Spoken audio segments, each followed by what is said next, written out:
Yes, guys, what's happening? Welcome to the live stream and welcome back to the channel. And we're going to be talking all things January window today. Chelsea, it was looking like a quiet window, and then Ben Chilwell required surgery on his ACL. Reece James out for 6 to 8 weeks with a hamstring tear. Going down with COVID all over the place. So it's going to be a bit of a busier window than expected. And joining me today to discuss this is the Euro expert, Alex Barker. Alex, thanks so much for joining me, mate. We're going to get stuck into some Chelsea targets and some other players around Europe that could be on the move this window. So firstly, mate, you all good? Yeah, I'm all good. Thank you very much for having me on. No, absolute pleasure. I mean, let's get stuck right into it then. Chelsea, it's been well known we need wing backs. I mean, according to whatever reports you do or don't believe, there's kind of a 4-man list at the moment. On the left-hand side of things, we'll start with the obvious one, Lucadinia at Everton. Everton have obviously brought in Vitaly Mykolenko from Dynamo Kiev to play in that left-back position, which would indicate they're probably willing to let Lucadinia go, whether that's on a loan or permanently. And they've also brought in the young Scottish lad Patterson at right-back, I think even in the last couple of days. So they're obviously doing business there. They're probably happy to let Digne go. If Chelsea can get this deal done, it's probably the easiest deal to get done. What would they be getting as a player? Because this guy has obviously played for Roma, PSG, Barcelona. He's played for some big football clubs, but I feel that he still perhaps doesn't get the credit he deserves, and is still, relatively. He's not really in the limelight as such. Yeah, it can be a little divisive too, because some fans think he's defensively a bit weak, which I can sort of understand. Ironically enough, I was actually on an Everton channel earlier discussing Mykolenko and Digne, and he's the guy Kieran Rance. He's a big fan of Digne. He's really sad to let him see him go, and it will be. I could definitely confirm if Everton let him go, it has to be on a permanent, because, as he said, they've brought in Mykolenko for Dynamo Kiev for 20 million. And they're bringing Patterson in for about 10 million. And Everton's books need balancing. So they're not going to be able to afford to keep Digne. He's also one of the highest wage earners. My one concern of Digne would be that I think he has, you kind of mentioned that he's a little underrated in some aspects. Like attacking wise, his delivery of the ball's brilliant. I think he's pretty good going down the flank and going past people. But I was looking at his statistics earlier, actually, because he takes set pieces for Everton. I was wondering how much of his creativity comes from that. And I worked out about 50% of his shot creating actions, which is like actions, 2 actions before a shot takes place, 50% of them come from set pieces, dead ball situations. So if he's not limited Chelsea, you could expect his sort of attacking output to perhaps half. But then again, it's a thin market, and he's, at least in the attacking sense, he's Premier League proven. And defensively, he's consistent enough, I'd say, to play for Chelsea at least until the end of the season. So I do think it makes sense. I guess the issue is it would have to be on a permanent, and he's going to be turning 29 this year. So if Chelsea need to make sure they want to soak up his wages for 2 to 3 years, and they need to be sure he's good enough to play backup. I mean, he's probably better than Marcus Alonso, though. Yeah. So they might be convinced on that. Yeah, I mean, to be honest, as long as he's an upgrade on Alonso, I think that's the main thing. And Alonso, obviously 31 years of age, we're probably looking at moving him on in the summer. I guess Digne would be an upgrade on a number 2 as well, I suppose, once Chilwell gets in fit. But Chilwell's probably not going to be fit until 2023. So Digne would make sense. But I mean, yeah, that deal's not done yet. Still plenty of time to go. I mean, he's the most obvious, but there are other targets. I mean, so Digne Dest from Barcelona is on the list as such. I think he appeals to Chelsea because of his versatility. He can play left and right side fullback. Exciting USA international. Obviously was at Ajax, went to Barcelona.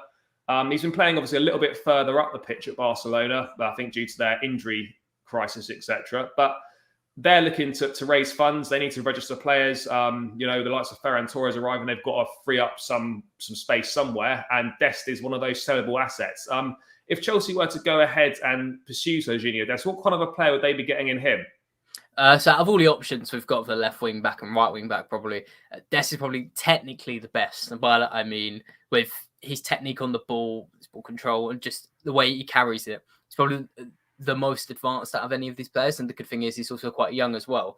So you bring Dest in, you're getting a player who's hungry and wants to prove himself still. He's been at Barcelona, but it's not gone perfectly well this season. It's kind of seems fallen out with Xavi in some ways. And as you mentioned, he's played on the left and right. My issue, well, I think it's his issue really. If he comes to Chelsea he's going to be playing, well, as a right wing back at first, because Reece James is injured. Once Reece James comes back, he'll probably be playing a left wing back. And then that's out of his position where he's best, because Dest is great on the overlap.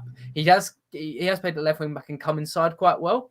Because as I mentioned, his technique on the ball is great, so he can move in to inside and operate in sort of closer spaces. But really, Dest has been great, like overlapping. So I think with Digne Dest, the issue is for him is, does he want to go to Chelsea and play possibly a backup to a position that he doesn't actually want to play? Because he's definitely not going to get in over Reece James, the guy who's homegrown and also probably as good or even better than him.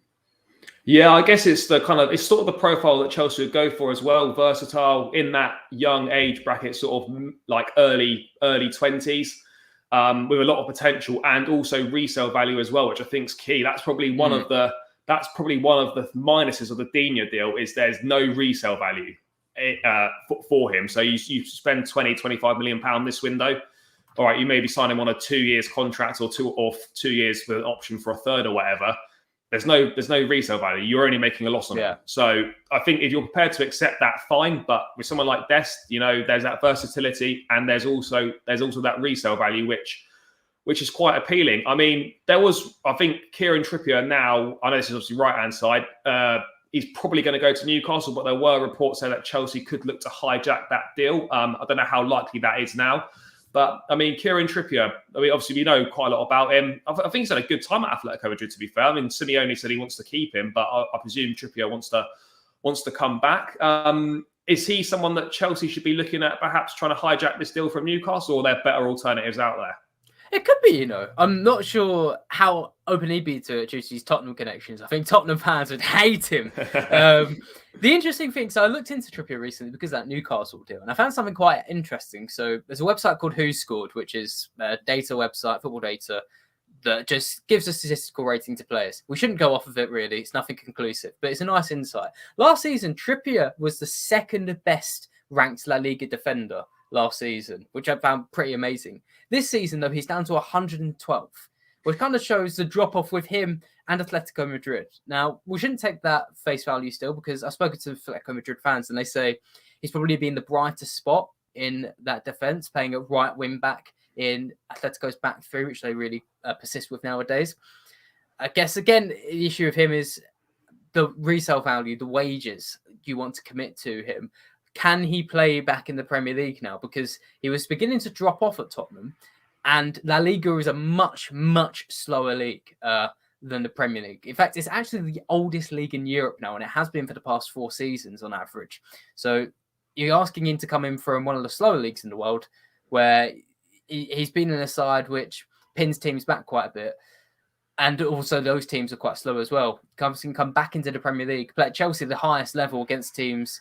Like, even if you're playing against a team like Watford, where they've got pace on the counter-attack, is he going to be able to cope with that? So that would be my issue with that one. Yeah, I'm not sure how I'd feel about it as a fan. I think it would very much be, a loan would be ideal in that situation for Trippier. But I think if Atletico Madrid are going to get rid, they'll want to take 20-odd million for him rather than the loan. But he would be useful for the rest of the season, but I can't see a deal like that taking place. But moving on to sort of probably last couple on the wing-back situation, another one, Tagliafico from Ajax. I think his contract runs out fairly soon. I haven't followed a lot of Ajax recently. I don't know if he's still in the side or not, but how would he fit in? Is he still well thought of around Europe, and is he one that is worth pursuing, or is Mazraoui on the other side actually better? I'd say Mazraoui's better, personally. I think Mazraoui's been great this season. I think the thing with Tagliafico and Ajax, and by the way, I have got a wing-back option at the end who I'm more or less 8 or 9 out of 10 on, because I'm about to be negative on Tagliafico. With the Eredivisie, I was looking into it recently, Charlie, looking across leagues outside of the Big Five, and the hit rate, if you like, of those players leaving those leagues and how they did in other ones. And the Eredivisie is one of the weaker ones. I think that you've got to think of players like Ziyech, Van der Beek. Lots of players have lost value since they left, like Bergwijn. And I believe there's a bit of anxiety now shopping in the Eredivisie and from Ajax because of how dominant they are. Like, you watch the Eredivisie and there's some teams that just haven't got are hoping hell against them, really.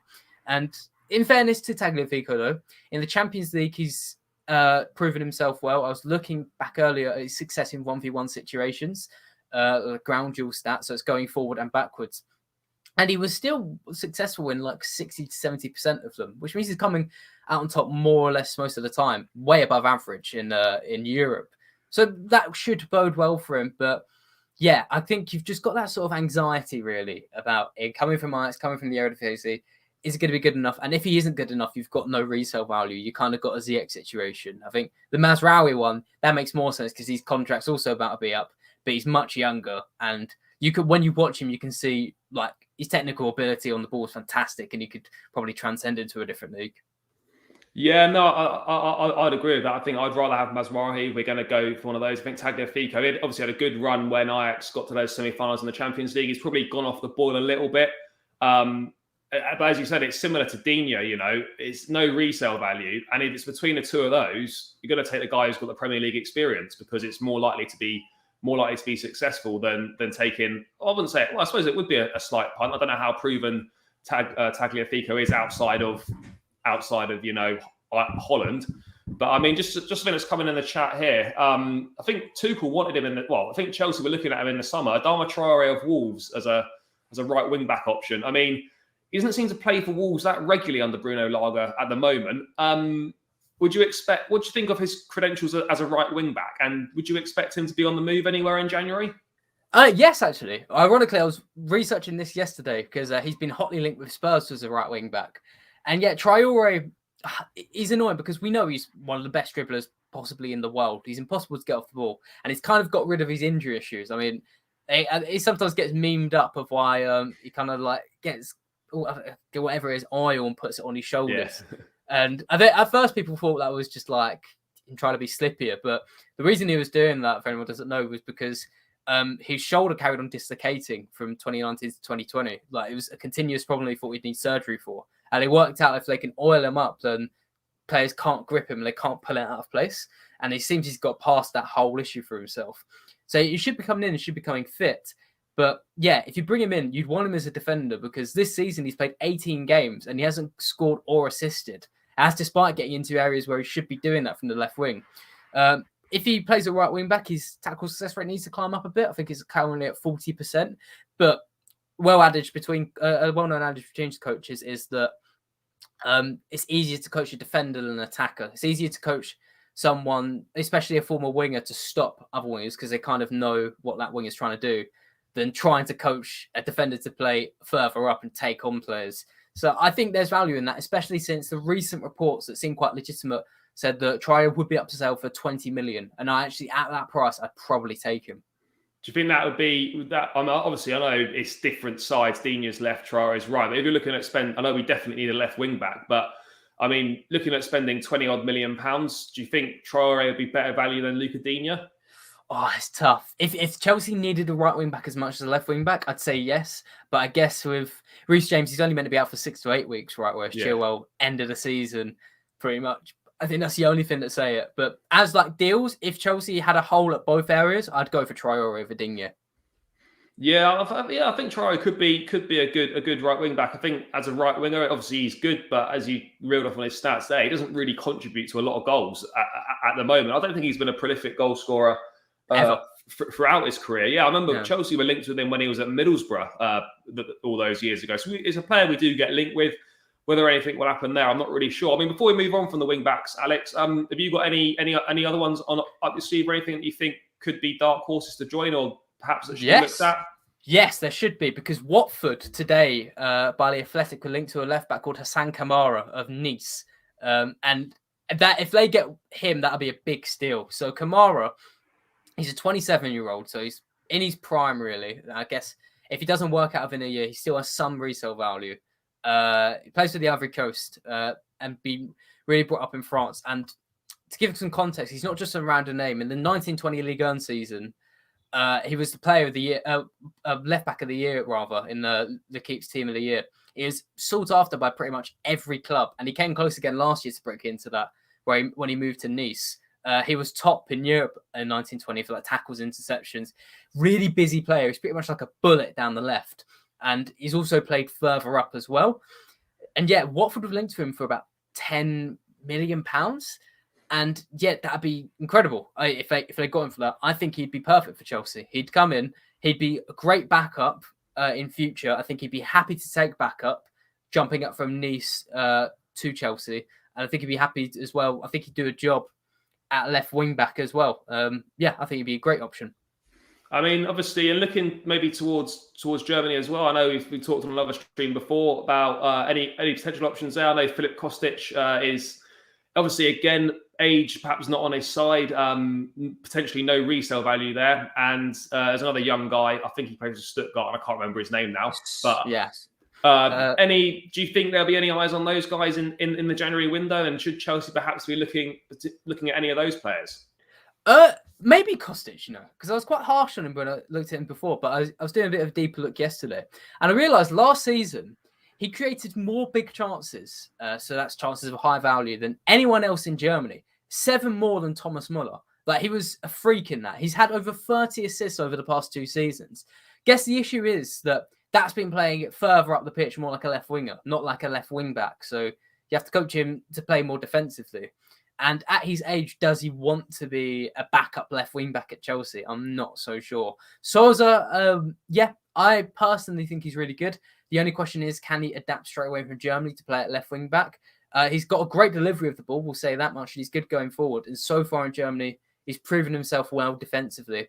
And stepping up from Germany to the Premier League isn't the worst thing. I mean, a tip for anyone watching, if you're moving from the Bundesliga, and you're a striker, you can expect to score about 2 less goals in the Premier League per season, where based on the stat expected goals I worked out. So any strikers attacking players moving through the Bundesliga, expect their numbers to go down. But defensively, I don't think there's too much difference there. It's also a good similar speed of the game. So Kostic makes sense, and so does Sousa, I think. Yeah, I mean, there's certainly plenty of options out there, and Chelsea, I hope, will do the right thing, get the right players in, etc. But yeah, those are definitely areas that need addressing. Moving on to midfield now. Obviously, everyone talks about Declan Rice. We know about him. That's not going to happen in January. One player that Chelsea are linked with a lot and held talks over the summer, has the same engine as Jules Koundé, is Aurélien Tchouameni of Monaco. Whether a deal can be done this window for him to come in the summer, or we sign him and he goes back on loan for the rest of the season, or whatnot. Linked as kind of a long-term replacement to N'Golo Kante. If Chelsea can get this deal across the line, what sort of a midfield player would they be getting in Tchouameni? And should we be excited by him? Because I've seen him play for France in the Nations League. He looks really good, plays well for Monaco. So yeah, there's a bit of hype around him around Europe. Yeah, it's hard to call him a Kante replacement because he's still, I think, only 21 still. So we don't really know what exactly he is yet. And yeah, he'll turn 22 later this month. I must say as well, you've nailed the pronunciation better than I think I've seen any other Chelsea channel. They usually go, Tchouameni. I think it's realistic to go to Chelsea. Monaco, for anyone who doesn't know, they've just sacked their manager, Niko Kovac, who was really popular among the squad. He came in the summer of 2020, and arguably you could say he's the reason why Tchouameni's ascended to the stardom of Europe at the moment, why he's on everyone's shopping list. Now he's left, and now Monaco, 4 points off 12th and a bit further off second. They're basically 6th, 7th place, but they've really underwhelmed this season. Tchouameni's definitely on the radar. And as in terms of what type of midfielder he is, I wouldn't say he's like Kante, because Kante's quite small and he's quite buzzy. And you don't really, although he seems to come up weirdly now with these occasional wonder long shot goals, you don't really trust him in the final third on a regular basis. Whereas Tchouameni, he broke through really as a defensive midfielder at Bordeaux in 1920. Then he moved to Monaco and was playing a bit further up, more like a box-to-box, taking a few more shots per game than you'd expect, as much as his defensive numbers suggest. This season he's stepped a bit back, and now he's putting that defensive work rate in. But even though Monaco have been a bit more fluid, or on the less polite term would be without a plan, so he's kind of sort of in the battlefields, really, making do what he can do, playing in a double pivot and a 4-4-2. So Chelsea bring him in. You'd be getting a prospect who definitely still needs to be moulded into something, but who clearly has the qualities to turn into a really, really strong midfielder. Personally, I don't think he'll I think the hype's kind of exceeded what the expectation should be, a bit like how Samare was when he moved to Leicester. I don't think either of them will ever be sort of Luka Modric, Toni Kroos level midfielders, but I do think they could end up being Chelsea level and Tchouameni sooner rather than later. And do you feel that he'd complement the rest of that midfield that we've got at the moment? So, like, would he fit in well, the right profile to go along with the likes of Kante, Jorginho, Kovacic, etc.? Because he'd probably take the place of Saul Niguez in the squad once he gets shipped back to Atletico Madrid. So, do you think he complements those players nicely as well? I could probably take the place of Saul Niguez, and they wouldn't realise. Yeah, I think he would, because I'd say he's more mobile than Jorginho and still gets through a defensive work rate. He does. You can see when the Conte comparisons come in, because he does provide those defensive numbers, but also, like I said, he does a bit more in the final third. I'd say he's kind of like a nice mix of Kovacic, Kante, and Jorginho. Apologies for my brother. A nice mix of all of them, really. So I don't think he'd just be starting straight away, but like I said, he'd kind of be able to be moulded by Tuchel into something strong. Moving on to kind of further up the pitch now. I'm not saying Chelsea are going to go in for any attacking players in this window, but particularly kind of wide forward areas do get linked with a lot of names. There's probably going to be some sort of turnover there in the summer. Starting with someone from Porto. Obviously, people probably aren't that well versed with the Portuguese league. Probably more likely to see Porto in Champions League action. But in Luis Diaz, a player that's been linked with Chelsea in previous windows, had a good season last season. Has he pushed on this season? And can we expect him to be courted by big clubs in this window and potentially the summer? Yes, we definitely can expect him to be courted by those big clubs, because he stepped forward a lot this season. I was on a YouTube channel called Grizz Khan, where his co-host is a huge fan of Luis Diaz.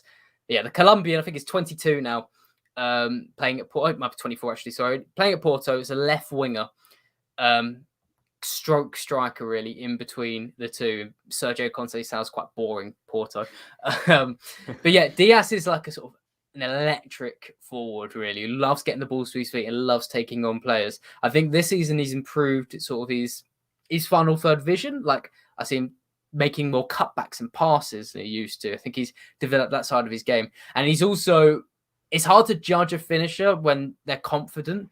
Like, I remember Vincent Janssen in the Eredivisie looking like a very good striker until he moved to Tottenham, lost his confidence and wasn't very good anymore. But Diaz is scoring some brilliant goals at the moment. And I do think he's worth taking a gamble on, unless it's like over 30, 35 million. I think if you could get him in for below that, you could be getting a really good attacking prospect who could genuinely turn out to be something pretty special. Like, I think he'd make sense at Liverpool to us as like a Sadio Mane replacement. But again, at Chelsea, what you guys really miss is a player like Hazard with the quality to unlock a deep block. I was talking about this actually with someone the other day, where I think Chelsea fans, it's easy to get frustrated with the side because you will draw or lose a few games a season because you just haven't got that Hazard quality anymore to unlock a team like Burnley, where they're really well drilled and they defend resiliently, and where City and Liverpool have that quality. So if Chelsea really can get someone like Hazard again, who can just go direct at teams, like in one phase of play, take 4 or 5 players out of the equation, then you could be back in the shot of like title favourites rather than title contenders. So Diaz, I think, makes sense as a player to court and potentially bring in. I mean, would you say that, I don't want to compare him to Eden Hazard in his prime, but would you say he's got those kind of Hazard capabilities that you refer to there? Has he got the potential to perhaps be able to do that?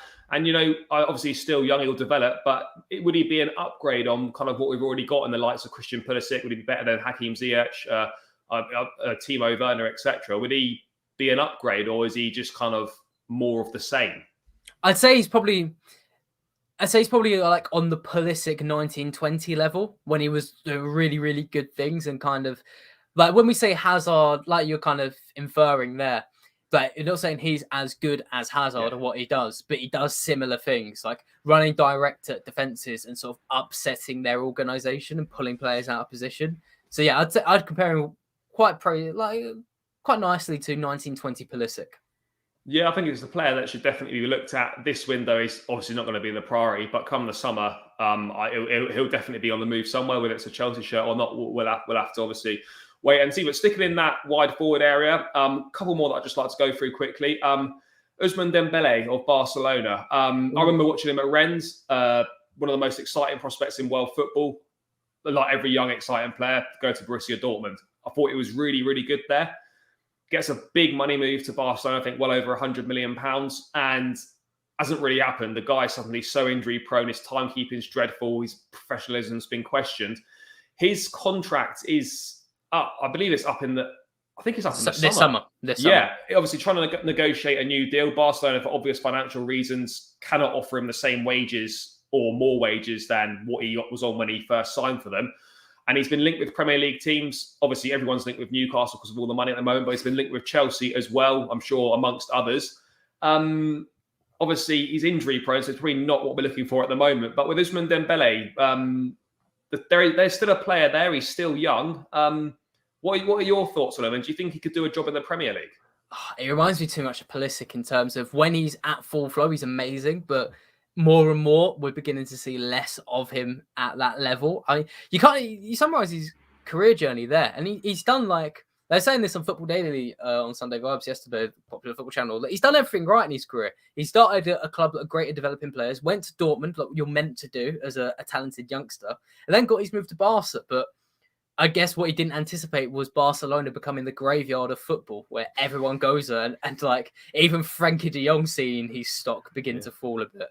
So the one thing that really might resurrect him in some ways is the fact that when he was playing in that Barcelona form, I believe it was under Thomas Tuchel. It was Tuchel was getting those numbers out of him, and what might have happened to him is that his pace and confidence might have gone a bit because he's had so many injuries, I think mainly to his legs. So you don't know what type of condition they're in. Sort of like a Bale thing where he hasn't had an ACL injury, but it's just lots of injuries chipping away. You don't know what condition he's in. But the raw qualities, like the stories of the raw qualities is amazing. You might have seen the things where he'd take corners with his left foot and penalties with his right foot. And he'd be asked about it and he's just like, I just feel like it feels all right.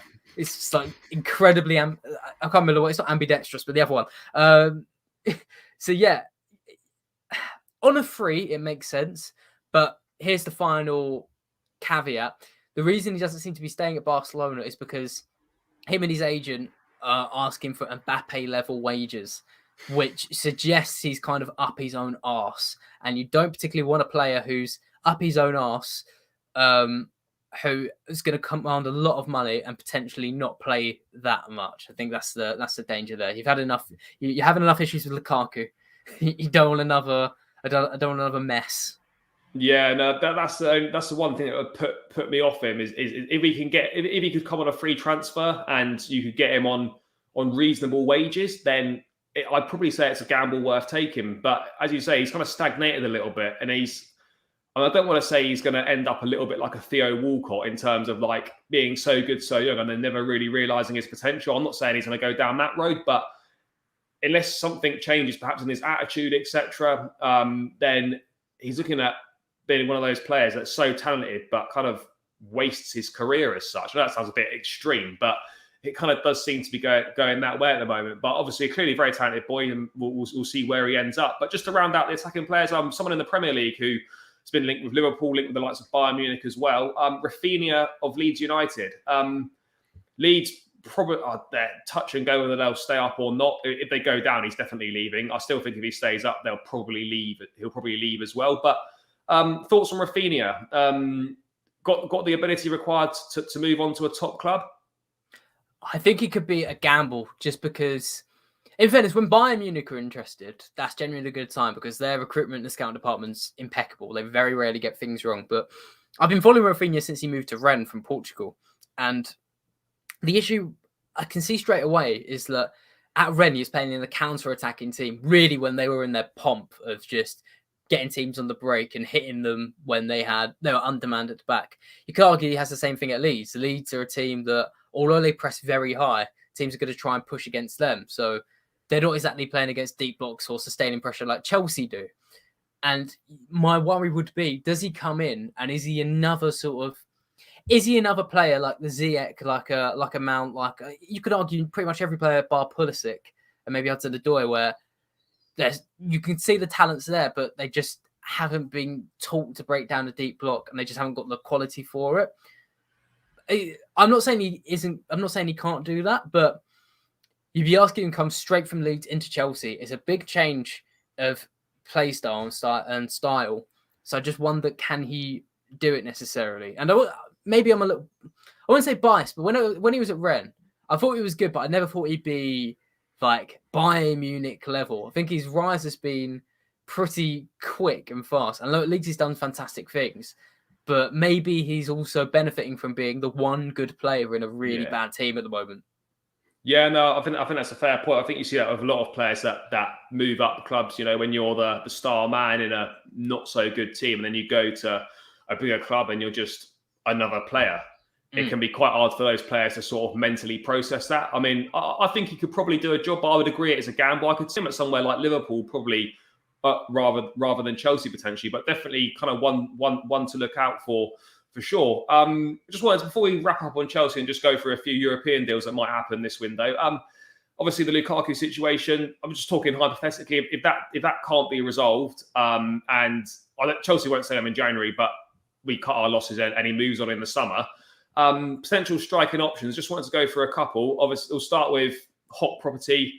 Dusan Vlahovic of Fiorentina obviously equaled Cristiano Ronaldo's calendar record of 33 Serie A goals in a year. His contract runs out in 2023. Fiorentina, if they're going to cash in, are running out of time to make big money on him. He could leave this window. For those that don't know of him, what sort of a profile of a striker is he? And is he someone that can transfer that goal-scoring form from Serie A to another league, say the Premier League? So Vlahovic previously was kind of like a target man, really, last season mainly. But this season he's kind of developed more into a more well-rounded striker. He's 6'2". He's proven he's pretty good in the air, but really he shines kind of almost like a fox in the box. His left foot is like a rocket, and he can destroy it. He can destroy goalkeepers pretty easily. Straight away, when you look at his statistics, he scored like 30 goals this year, but 10 of those have been penalties, around about that. He benefits off that. His link-up play is definitely improved. I think he's deceptively fast. There was a really good goal he scored against AC Milan earlier this season, where he rounded, I think it was their reserve keeper in goal, and just calmly slotted away into the net. Definitely the hottest property in Italy at the moment. My questions would be, obviously, when looking at Chelsea strikers, because I think you're getting quite infamous now for killing strikers. If we're looking over the past 10 years, genuinely the only player I can think of who's been a success, who's been transferred in, has been Diego Costa. Like Torres, the Higuain, Morata, but I think with Lukaku, ignore everything that's going on at the moment. I think you got it right in terms of he almost felt too big to fail, and like he scored goals. He's done good things at Chelsea where his mentality almost precedes him. If you bring in Vlahovic, I still think he's somewhere between the fully finished article and a prospect, and he's got that pressure on him, and it's hard. I don't know what it is at Chelsea, but if I'm bringing the striker in, I think it needs to be sort of Harry Kane level, Lukaku level, Haaland level, where they're so good that the team's almost going to be built around them. And I think there's still some angst about Vlahovic, whether it's worth taking the gamble on, especially if you're moving straight to the Premier League. I think the best move for him, personally, probably be go to PSG, where he's going to get his confidence up scoring goals and then probably build himself up to be a world-class striker. I wouldn't be against it if Chelsea took the plunge on him if Lukaku left. But it's an element of risk there just because he's only proven himself at Fiorentina and he's only been playing for about 2.5 seasons.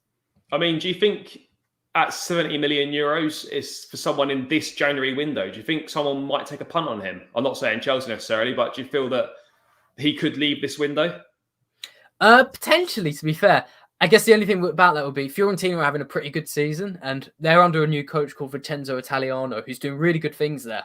So I feel like he's in no rush to leave. He's certainly in no rush because he'd probably like to run down his contract and have free choice. But I think even Fiorentina wanting to cash in, I reckon they want to keep him this season to finish really well and then reassess in the summer what happens. How do they sell him? How do they replace him?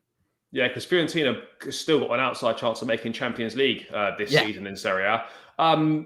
Just quickly, Ikone from Lille, he's not a replacement for Vlahovic, is he? Nah, he's more of a winger.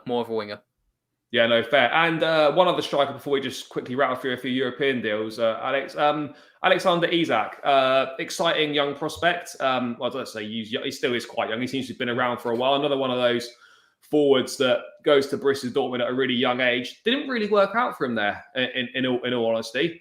I don't know if he went straight to Sociedad from Dortmund, but he has rediscovered his form at Real Sociedad. He's been good for Sweden at the Euros as well.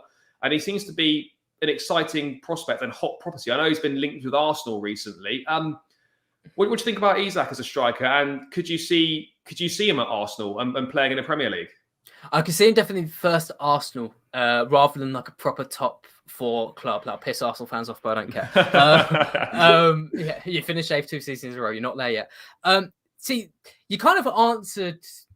You've kind of implied what I'm about to answer about Isak, where you said he's a young prospect. Well, he's not that young, but he's a good prospect. He's 23 now, and he still feels quite raw and quite streaky. Last season, I think he got 13 to 15 goals. It's double figures, but the majority of them came in like a 10 to 11 game patch. Then he went another 10 and 11 games with barely contributing.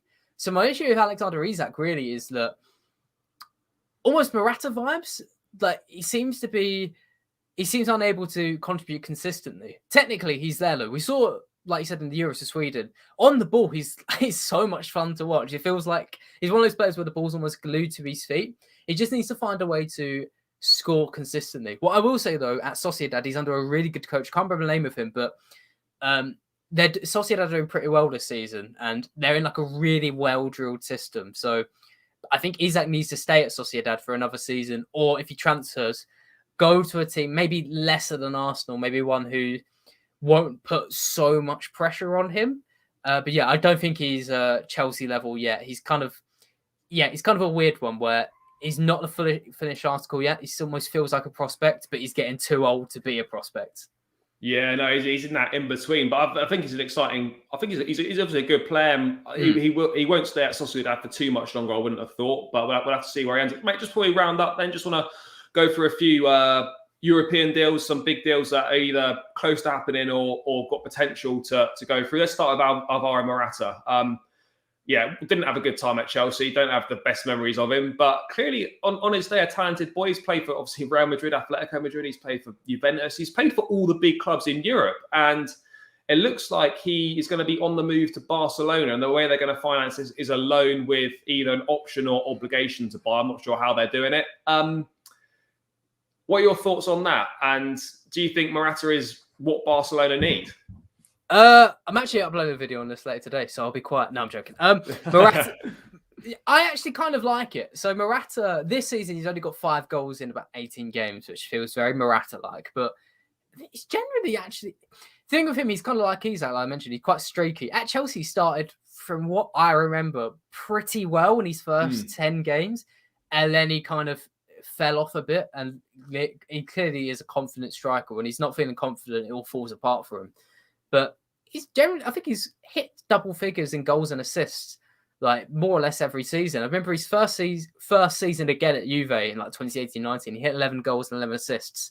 So I actually kind of like the move to Barca. He's 29 now, so little resale value. But I think Barcelona just want a forward who is going to at least hit double figures every season and fits the way they play in a way. And I think the one thing Morata is indisputably good at is link up, not hold up, where he's got his back to goal and having to fend off defenders and bring others into play. I think he's just better in terms of in tight spaces, short passes between teammates. I think he's pretty good at that. So I actually quite like the move to Barcelona.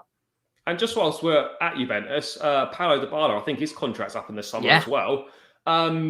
With Morata most likely leaving, do you expect Juve to extend Dybala, or do we think we could be seeing him move on as well and kind of a bit of an end of a cycle there? Because he was, I think they agreed a fee with Tottenham a couple of years back.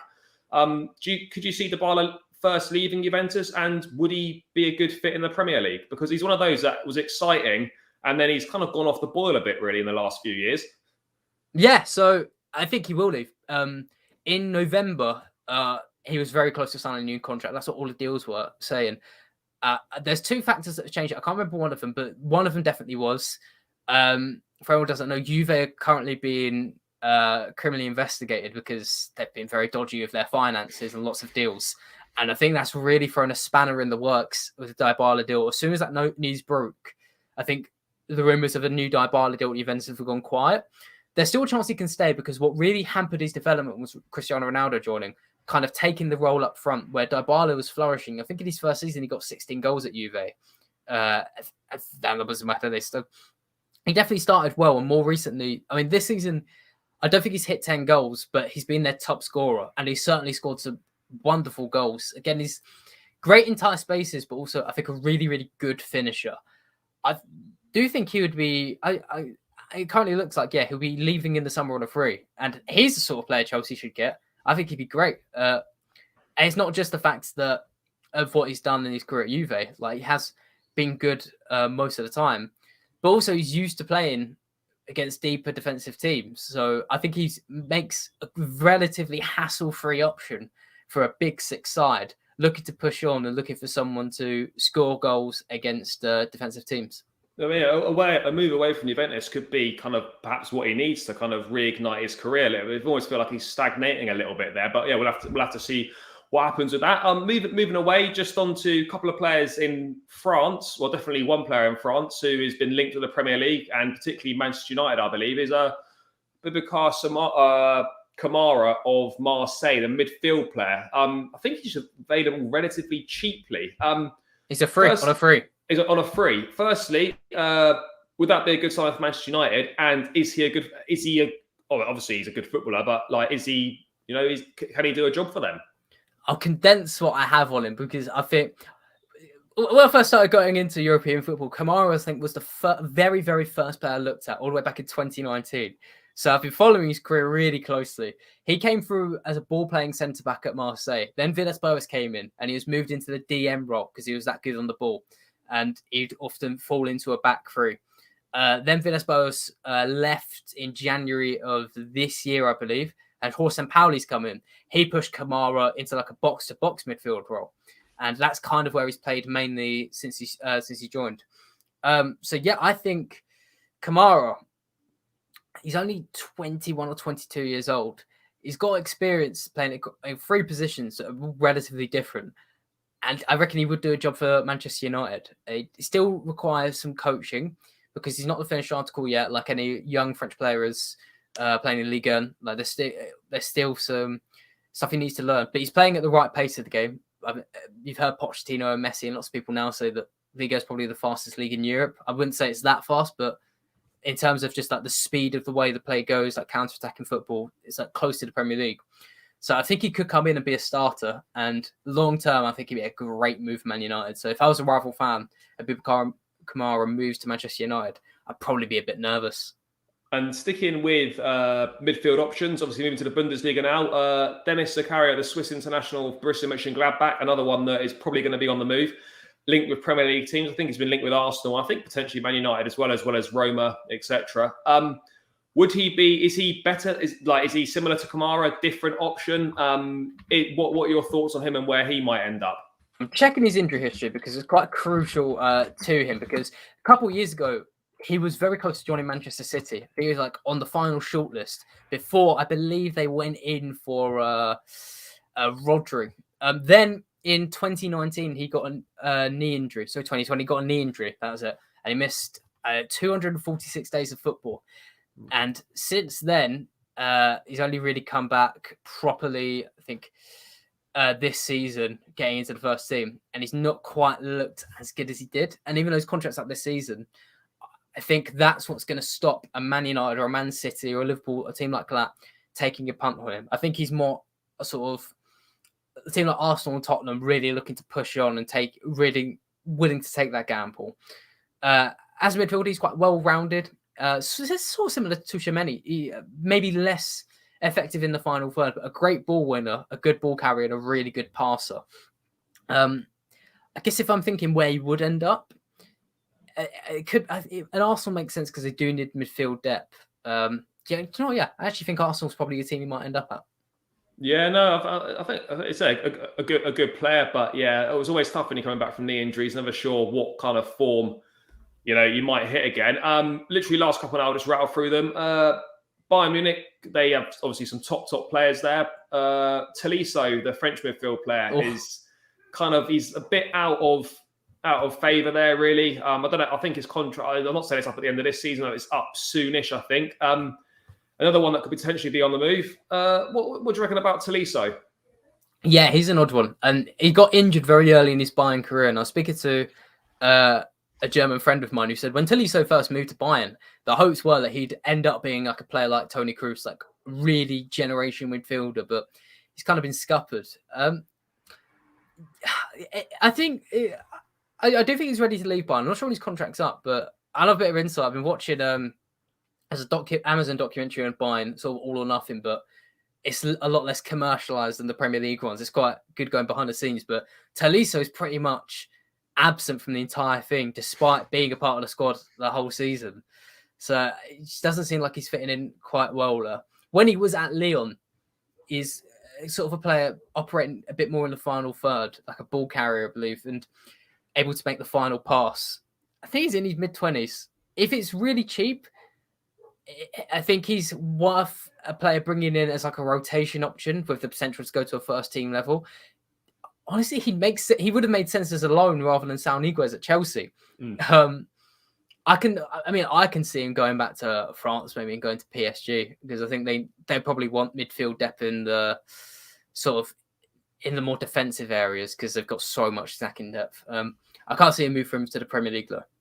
No, fair enough. And to finish up, just back to France, then a defender who is constantly linked with moves away, hasn't quite left Lille yet, and that's Sven Botman. Obviously, had a great season when Lille won the title last season. Lille aren't doing so well this season. They've done better in the Champions League. I haven't really followed Botman that closely, but he has been linked with the likes of Liverpool in the past. He's strongly linked with Newcastle at the moment. Lille are a selling club. We all know that. A lot of players leave there. Your thoughts on Botman as a centre half, and is he the sort of player that Newcastle need, and should he go there? He shouldn't go to Newcastle. He's way above their level. Way above their level. So Botman, he was an Ajax academy project, but unlike a lot of them, he didn't get into the team. He was loaned to a team called Heerenveen, where he was okay. I think it was the 1920 season, a decent centre back, and he left Ajax to Lille last season, and really to almost like smugness from Ajax fans. There's still a lot of Ajax fans now who say he's not good enough, and they've been helped by the fact for the Dutch national team and under 20, I think it's the under 23s or under 21s, he's not been that good. But I think Botman's fantastic. He's a really quick defender. He's a wonderful passer. I think he was in the top 20 in Liga and last season for passes into the final third. That was helped because he played most games, but also he's a part of defence next to Jose Font, where they kept 21 clean sheets in 38 games last season. I think that must be close to Chelsea's record in the Premier League, right? Immense defensive record. He's won close to 70% of the aerial duels, and I think more than 60% of his 1v1 situations. And he's also left-footed, which is a really valuable thing in today's market because the left-footed centre-backs are going at a premium price. Yeah, I think he's like a Champions League level easily. You've seen that in Champions League this season. Lille doing much better there, despite their domestic form. If he goes to Newcastle, I'd sack his agent if I was him. I've just remembered one more, mate, before we finish. Also at Lille, Renato Sanchez, bit of a renaissance. Got the big move to Bayern Munich. Things didn't work out. They had that infamous loan spell at Swansea, which was a disaster. He has refound his feet at Lille and is now being linked again with moves to bigger clubs. Do you think he's matured as a player, and is he ready for a step up to the big time again? Avoid at all costs. Honestly, avoid at all costs. He's in terms of form, ability, he's brilliant. He's completely refound his form. But the issue is he's too injury prone. And I'm not talking like he's got a knee problem or something. He's just so prone to knocks. I'm so glad I've been asked on a stream because I get to explain it fully. It's so hard to summarize what happened last season in a tweet or something. So last season for Lille, he started the first quarter of the season really well. And then I think he picked up an injury. that was only going to keep him out for a month. And then he was kept out for a couple months after that. And the manager, Christophe Galtier, he was asked about it, and he said, when Renato's on the pitch, these are the words, at least translated from French press. He tries so hard that he stresses the fibers in his bodies and these muscles, which makes him even more prone to injury. So we just have to keep him out until he completely, fully recovers, and there's no chance of an injury. So despite how good he is, and he's so fun to watch play, we saw that in the Euros, like in midfield. He's also played right midfield for Lille. I just think, unless you're bringing him in as a proper rotation option, like an Oxlade-Chamberlain at Liverpool, where he's not required to play 38 games a season, I just don't think he's worth it, especially for the money he'll command, like 20 million. I'd avoid at all costs. No, that's fair enough. I mean, that seems like a good point to wrap up. Obviously, yeah, loads of insight into potential Chelsea signings and some of the players that may be on the move around Europe. So we'll have to see what unfolds in the January window. Guys, make sure you follow Alex on Twitter. Help get him to 10K followers. He's almost there. Also, check out his TikTok. Some great stuff on there. I've linked all of those in the description below. So do go and give him a follow. Make sure you smash a like on this video, and please do click that subscribe button. It really helps me out and it helps the channel grow. So, it's going to be a big year. So, please do click that subscribe button if you're watching this and you aren't subscribed. It really helps me out. Alex, thanks so much for your time. I really appreciate it, mate. And guys, we'll catch you again soon. Cheers.